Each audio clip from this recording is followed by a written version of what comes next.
নমস্কাৰ।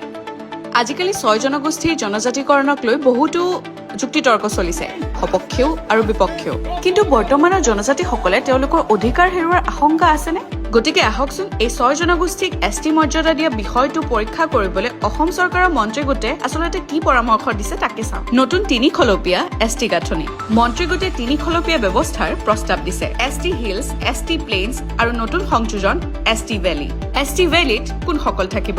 আহোম, চুতীয়া, অবিভক্ত গোৱালপাৰা জিলাৰ বাহিৰৰ কোচ ৰাজবংশীসকল আৰু নিজৰ মাজত ঐক্যমতত উপনীত হোৱাৰ পিছত চাহ জনগোষ্ঠীৰ আদিবাসীসকল। মৰাণ, মটক আৰু অবিভক্ত গোৱালপাৰা জিলাৰ কোচ ৰাজবংশীসকলক এছটি প্লেইনছত অন্তৰ্ভুক্ত কৰাৰ পৰামৰ্শ দিয়া হৈছে। আটাইতকৈ গুৰুত্বপূৰ্ণ কথাটো হৈছে বৰ্তমানৰ জনজাতিৰ ওপৰত কোনো ধৰণৰ প্ৰভাৱ নপৰে। বৰ্তমানৰ এছটি প্লেইনছ আৰু এছটি হিলছৰ অধিকাৰৰ কোনো ধৰণৰ ক্ষতি নহয়। তেওঁলোকৰ সংৰক্ষণ কোটা, ৰোষ্টাৰ আৰু খালী পদ আগৰ দৰেই থাকিব। এয়া সম্পূৰ্ণ এক পৃথক সংৰক্ষণ।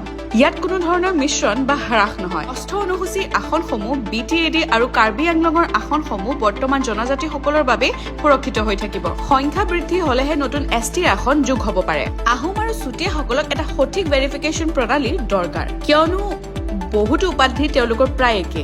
চাহ জনগোষ্ঠীৰ সম্প্ৰদায়সমূহৰ 35টা গোটে প্ৰথমে OBC প্ৰৱেশ কৰিব লাগিব। এছটি বা SCৰ মৰ্যাদা পিছত আহিব পাৰে। এতিয়া কি হ'ব? এই প্ৰস্তাৱসমূহ কাৰ্যকৰী কৰিবলৈ হলে কেন্দ্ৰীয় চৰকাৰলৈ পঠিয়াব লাগিব আৰু শেষত সংসদৰ অনুমোদনৰ প্ৰয়োজন হ'ব। গতিকে আমি কাজিয়া বা বিভাজনৰ পথ লোৱাৰ আগতে সকলোবোৰ তথ্য ভালদৰে বুজি লওঁ আহক। এই পৰামৰ্শসমূহে কাৰো অধিকাৰ কাঢ়ি লোৱা নাই, বৰং পৃথককৈ এক নতুন শ্ৰেণীৰ সৃষ্টি কৰিছে। সেয়েহে আমি নিজৰ মাজতে যুঁজ বাগৰ নকৰি সকলো পৰিস্থিতিতে অসমৰ বাবে ঐক্যবদ্ধ হৈ থাকিব লাগিব। ধন্যবাদ।